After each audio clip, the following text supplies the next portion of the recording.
好啦，咁而家呢個咧就係我嗰個 FRM 啊，咁係 show 翻嗰個 demo lecture。咁我自己本身咧就有個 summary notes 嘅嚇，咁譬如分開兩 set。咁我哋 FRM 咧就主要有8個 module，咁我就會分咗兩部分，咁1至4，好唔 OK？跟住就5至8。嗱咁平均啦嚇，咁根據過往經驗咧就大約就一堂就一個 module 左右。嗱咁而家你睇翻呢一度個 introduction 啊嘛，嗱咁我哋有70條題目啊，咁嗱呢度就係佔嗰個比例，咁8課書，嗱咁即係簡單嚟講啦嚇，咁譬如module 1佔10%，咁即係話咧佢應該大約出7條，好唔 OK？好啦，咁14% 就最多噶啦，咁我哋計算下啦，70乘咧14%即係大約出9至10條。嗱咁所以你會見到咧就相對比較緊要啦，第3課啦，第5至到第8課啦。嗱咁一般嚟講，學生相對比較困難嘅咧就係第7課呢一個，就個 accounting for derivative and hedge relationship 呢一 part 得唔得？咁但係又唔使驚啊，同學，因為如果同學讀過呢一個 financial reporting 就更加好啦。咁如果未讀過嘅話咧，就可能第7課會困難少少。咁但係同學又唔使驚佢，因為始終咧佢14% 啊，咁大約10條，O 唔 OK 啊？咁我問翻以往啲同學咧，其實第7課佢都唔係問得太難，相對啊，即係佢都係問啲 basic 嘅 concept。因為其實呢一個 topic 應該主要咧就喺 financial reporting 嗰度教，就好奇怪地唔知點解就會擺咗落嚟呢一度，因為可能其中一 part 個 derivative 呢樣嘢都係屬於 risk management 嘅一部分，咁所以佢就擺咗呢一度。咁而另外次要比較複雜嘅咧就係當然啦，就係啲 derivative 啦，就係4至6。咁但係如果你搞清楚第4課咧，其實5同6就會容易啲㗎啦，相對。所以同學就唔需要太擔心咧，就係呢科會唔會好難咧？咁其實就唔係太難。咁根據過往同學嗰啲嘅表現啊，好啦嗱，咁而家我攞個 sample 啦，我揾一個咧先嗱，我去 module 2啊，因為有啲嘢我想講嘅。B 嗱，咁通常我個 notes 裏面咧就先有個 outline，咁當然就係 base on 你哋嗰個work，即係呢個 textbook 啦嚇。咁同學記住啊，其實你哋考試咧都係一定係要 base on 你哋個 textbook。咁我呢度個 notes 就只係俾個 summary 啲同學得唔得？嗱，咁我會對應翻嘅啦。譬如舉個例子啊，我第2課咁啊，關於 preview 個 part，咁我會 make 個 summary 嘅，俾啲同學咁對應翻你哋textbook 嗰個頁數，譬如57版，O 唔 OK 啊？咁當然我就唔係所有嘢都擺晒落嚟啦。如果唔係嘅話，我就唔使整 notes 啦，我直情講書得啦，係咪？O 唔 OK 啊？嗱咁，譬如到第2部分 part A 嘅會對應翻58版嗱，呢度咧，哇水蛇春咁長，你見到啊？咁我就會講翻咧 make 一個 point form 俾啲同學，就話譬如我個 objective for cash flow management 究竟係講啲乜嘢咧？係嘛？我哋個現金管理個目的譬如舉個例子俾咗個 quality 嘅 information， 我哋公司嗰個 decision maker 就係 ensure 翻間公司咧係能夠 meet 到佢哋個 debt obligation， 即係話能夠咧喺適當嘅時候可以找到錢。呢個就係我哋嗰個其中一個cash management 嘅目的。嗱，呢個第一個。咁第二個咧就係亦都 involve 到咧個 business 嘅 forecasting 啦 ，anticipate 個 cash flow requirement。咁即係話咧，我哋做簡單嚟講啦business forecasting 啊 ，anticipated cash flow 嘅 requirement 啊 ，and take step to serve those requirement。嗱，其實呢一部分即係做一個 budget。嗱，簡單嚟講做一個 budget。咁公司容易啲咧去 predict 到咧將來個 cash flow 嘅 requirement 咁樣到嘛？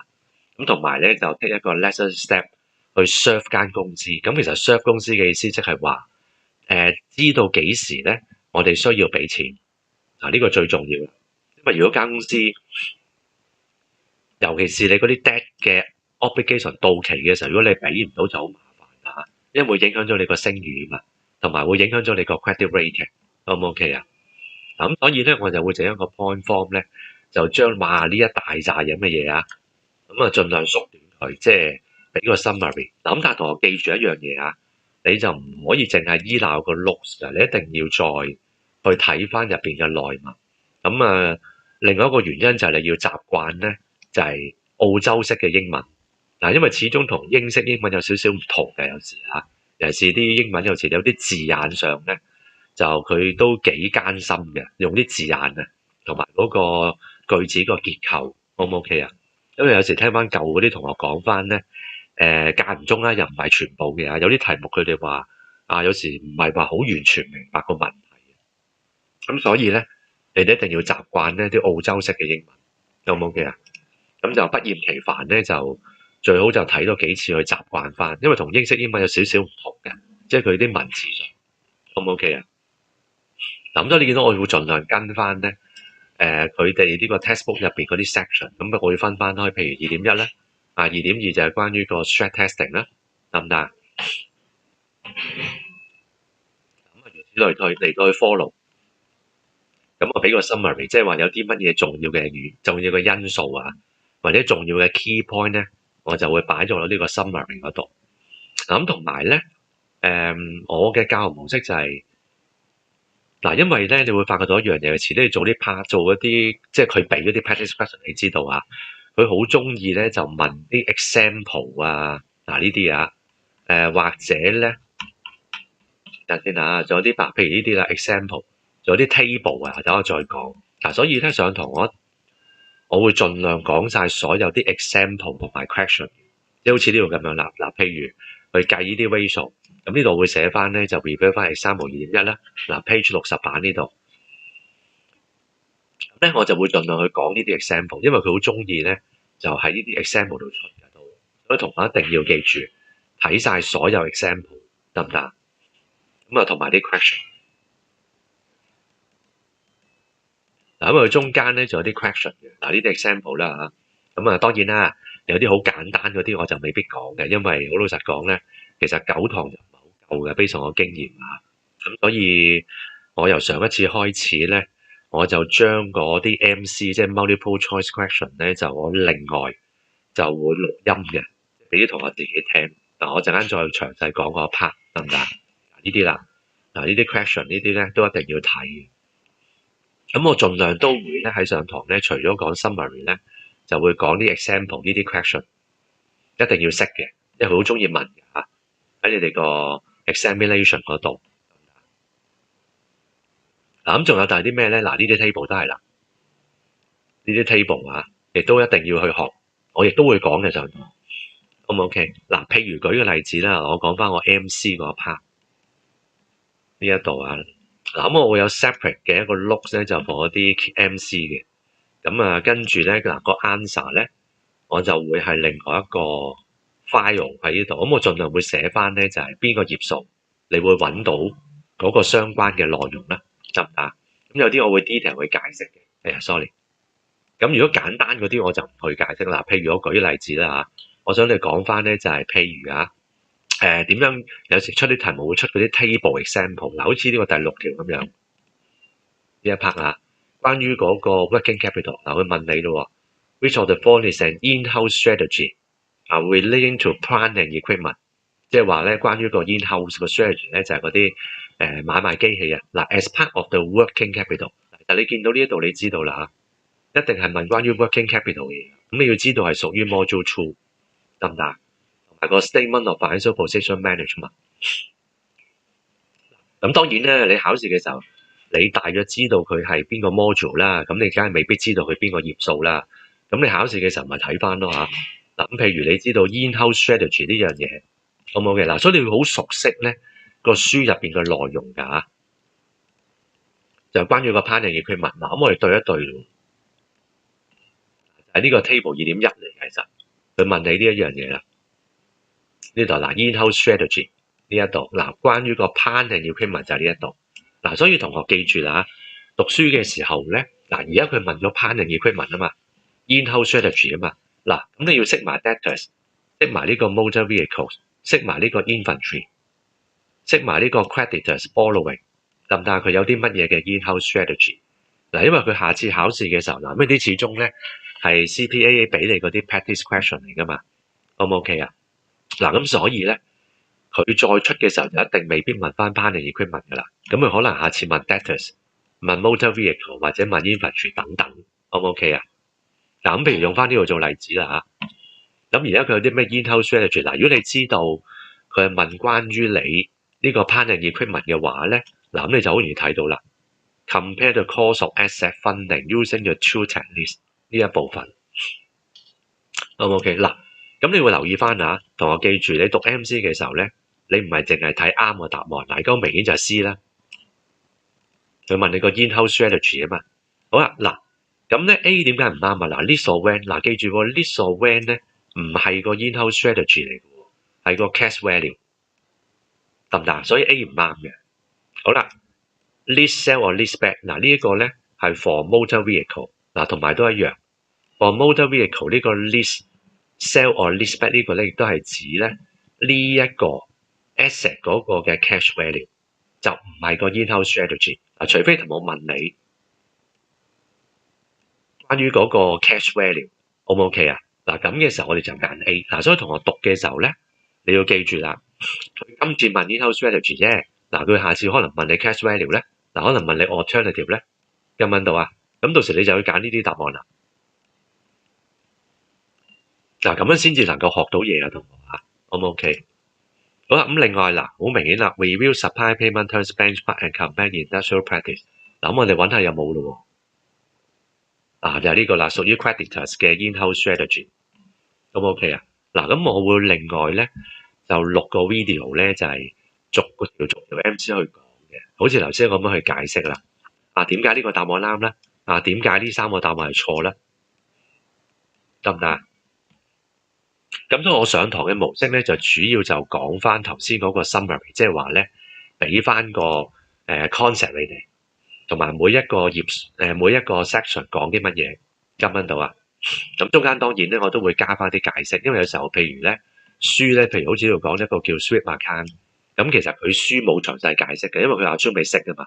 咁但係原來之前有啲同學問我，阿 Sir 咩叫 sweep account 啊？咁啊，咁所以呢度我會補充翻，咁啊俾啲同學去温習。咁樣咁呢個就我個教學模式。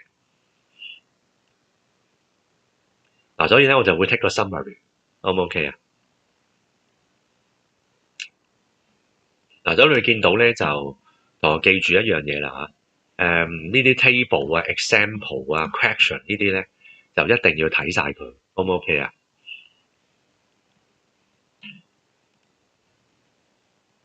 咁其他啲 topic 我都係咁樣教噶啦。等陣先，我去翻我個 topic 嗰度去啦，好似呢啲咁啦。咁譬如我話俾你知，關於嗰個67版啦，我哋去到啦呢一個。點樣去 manage 我哋個 working capital requirement？呢度咧就你要學習啦，咩叫 operating cycle，咩叫 cash conversion cycle，好唔 OK 啊？咁所以我上堂嘅時候咧，好多時候我都係會咁樣噶啦。我個 summary 呢度咧就對住我呢個 textbook，好唔 OK 啊？即係對應翻啦。尤其是而家有啲 figures 仲有一樣嘢，啲 figures 都要識啊，同學啊。咁總之啲 figures 啊、example 啊、question 呢一啲，咁我就會對應住咧嚟到去解釋翻，得唔得？因為我冇可能咧將成本書擺落嚟呢一個 notes，如果唔係嘅話，我使乜嘥時間整個 notes 啫？因為記住你哋同學如果考過都知㗎啦，唔係淨係 FRM，其實所有科都係㗎啦。咁基本上你哋考個 MC 嘅題目嘅內容啊，即係去考你個 concept 咧，就正常一定喺書嗰度揾得翻。咁但係當然啦，有時未必話好似頭先嗰條題目咁樣照 copy 嘅，未必㗎，有時會嘅。O 唔 OK 啊？有時會照 copy，但係有時未必㗎嘛，因為考你個 application。咁所以同學一定要認識啦呢啲。咁到時我亦都會講呢啲 example，譬如點樣計翻個 operating cycle，點樣計翻個 cash conversion cycle，O 唔 OK 啊？咁我就會對應翻㗎啦。如此類推。呢個就係我嗰個教學模式，O 唔 OK 啊？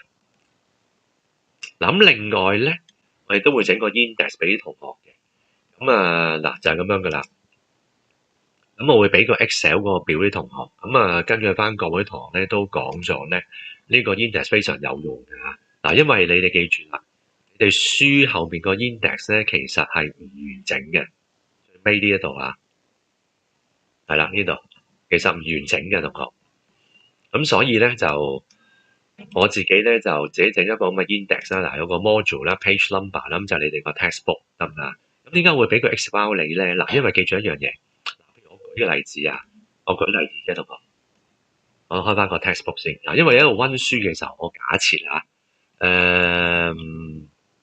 好似呢個咁啦，嗱我未必有㗎，等先，我查一查先啊，嗱你抄翻呢個 M 呢個叫 Megaband 咁啊，咁都嗱，因為始終係我 base on 我嘅 knowledge 同埋 experience 咧嚟到去 set 呢一個咁樣嘅 index 啊嘛，嗱咁所以咧呢個叫咩 Megaband 啊 Forest Limit 呢啲啊。咁我呢個 index 未必有嘅，因為我覺得呢樣嘢唔係咁重要啊嘛。因為呢個只不過係講緊啲 example，O 唔 OK 啊？咁但係嗱，留意啦，可能你覺得重要嘅喎，嗱，所以到時候如果你覺得呢個 term 重要嘅話咧，你就自己加上去喺呢度啊，揾翻 ME 呢度係啦，喺呢度加。譬如舉個例子啊，你自己加 insert 咁啊打啦，加 band 咁啊。Forest Limit 咁你自己打啦，咁啊74至5咁樣啦，咁到時你揾翻個 module 啦，譬如我當係 module 3咁樣，呢個 module 2啦，因為頭先嗰個74、75呢個 module 2，咁你自己加上去 ，O 唔 OK 啊？咁我就俾咗個朗你哋，咁同學咧，如果有啲特別嘅 term 所冇嘅，就你自己加上去。嗱，因為我每個人識嘅嘢唔同啊，同學啊，咁所以咧我呢個 index 係 base on 我嘅 knowledge 啊嘛，就唔係 base on 你嘅 knowledge 啊嘛。咁我盡量咧就係啲重要嘅 items 咧就擺喺呢一個 index，等你容易去揾到時嚇。咁如果你覺得有啲 terms 你係覺得重要嘅，你就自己加插落去 ，O 唔 OK 啊？因為各位同學都話翻咧，其實咁樣係好嘅。第一我俾咗個朗佢哋啦，咁跟住佢哋自己再加插佢自己覺得重要嘅一啲 terms。喺呢個 Excel 表，呢個就唔係我講㗎，係啲同學講嘅。因為呢一個書個 index 咧就一定包唔晒我哋要學嘅嘢㗎嚇。咁呢個 Excel 表我會俾你哋嘅，O 唔 OK？嗱，咁去翻頭先講 MC 嗰部分都係啦。咁我提過啦，咁我講嘅時候就我另外一個 video 去錄啦。好啦，咁跟住咧就好似頭先個形式啦嚇。譬如呢個題目咁樣，點解 A、B、D 唔啱咧？點解 C 先至啱咧？係嘛？咁我每一條都會咧去詳細解釋翻咧，就係點解譬如好似第7條咁啦。C 呢個係啱嘅，關於個 represent 個 opening cycle。咁當然有啲題目好前㗎，咁我就會講快啲。咁我會解釋點解 A、B 同埋 D 唔啱。OK， 譬如第7條係啦，又係屬於 C。佢問你啦 ，which of the following represent the opening cycle？咁有時會用文字問你嘅喎，O 唔 OK 啊？咁你咪望下咯。咁咩叫 opening cycle 啊？咁我哋睇翻咯嚇。同埋如果記得嘅話，但係其實呢啲應該就唔應該再睇碌試嘅，或者睇書嘅啦。呢啲咁 basic 嘅 concept 啊，即係我講嗰度呢個67係啦，呢個 opening cycle。咁佢就量度啲乜嘢咧？就係量度翻咧，我哋買入存貨，去到收錢，即係去到咧，我哋個客仔找錢呢段時間。嗱，咁你如果記得 opening cycle 個概念咧，你就諗啦，就係由你 buy inventory 去到收貨呢個 customer 收錢。嗱，好明顯就係答案 C 咯。OK 啊？好啦，嗱，咁 A 點解唔啱啊？嗱 A 嗰個話 pay for inventory 喎。嗱 pay for inventory 嘅意思咧，呢個就係個 payable period 嚟噶嘛，我俾錢啊嘛，俾嗰個存貨，咁呢個係 payable period 得唔得？To when the company sell the product， 嗱咁唔啱嘅喎，因為 sell the product 唔等於你收到錢啊嘛，嗱咁所以 A 一定唔啱啦。首先第一個 pay the inventory 唔啱啦已經，因為呢個係代表個 accounts payable period。嗱，因為我哋 operating cycle 咧就係個 inventory period 加個 receivable period 啊嘛，嗱咁 A 肯定唔啱啦，係嘛？第一個已經唔啱啦。好啦，到第二個咯喎，佢話 when the company sell the product to when the company receive payment from customer。嗱呢個咧就淨係講個 receivable period。嗱 B 呢個定係講咗個 receivable period？嗱咁就冇咗 inventory period，嗱咁又唔啱咯喎，係嘛？好啦，跟住睇埋 D 啦，嗱 C 我哋知道啱啦嚇。好啦，就係嗱又係咯喎，咁啊當個 company pay inventory 去到當公司收錢，嗱咁呢個即係咧簡單嚟講，第二個 AP 個 period，sorry， 就加個 AR 嗰個 period，嗱咁肯定唔啱啦，係咪？因為我哋知道啦，我哋個 operating cycle 係 inventory period 加 receivable period 啊嘛。咁 D 嗰個完全唔啱嘅，亦都唔屬於 cash conversion cycle， 因為 cash conversion cycle 咧就係 operating cycle 減個 accounts payable period 啊嘛，我哋係減出嚟㗎，同學 ，O 唔 OK 啊？嗱咁所以呢題我就會去逐個去解釋翻啦。咁另外我都會再加㗎啦，今次加翻你哋嗱，呢啲係我之前舊仔啲題目嚟嘅，得唔得啊？咁啊，另外咧就上年開始咧，你哋 CPA 就出翻啲新嘅 petty question 嗱，但係佢新之餘咧，佢有啲題目都係攞翻呢啲舊嘅，即係呢個係2024年之前，即係23年啦嚇，之前嗰啲嘅 petty question。咁佢24年開始出嗰批新嘅，因為佢出咗個新嘅 addiction 嘅 textbook 啊嘛。嗱咁但我 check 過咧，其實舊嗰啲 petty question 咧都係適用㗎，冇大改變嘅。嗱呢個就我個教學模式 ，O 唔 OK 啊？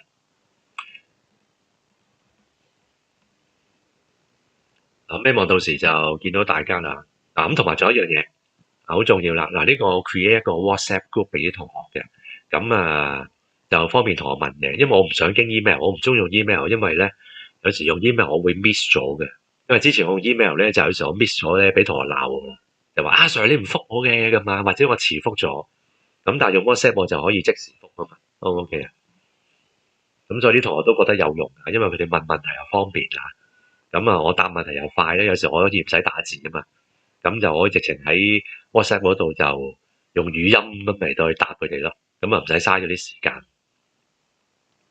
咁就增加嗰個 efficiency 啦。咁嗰個 WhatsApp group 我會 create 嘅，我自己。